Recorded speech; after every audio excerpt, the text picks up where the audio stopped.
राहतात. काय केलं त्या देवाने यांचं? महादेवाबद्दल काही नाही म्हणायचं. पायानं लंगडन हातानं लुळ.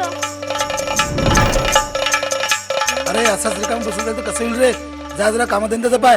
चाललो मी महादेवाकडं.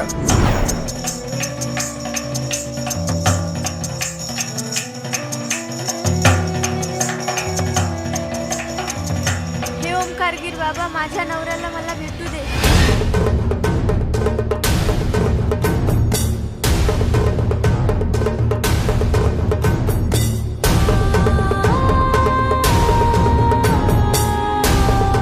देवा, जोडीनं दर्शनाला येतो रे देवाकडं.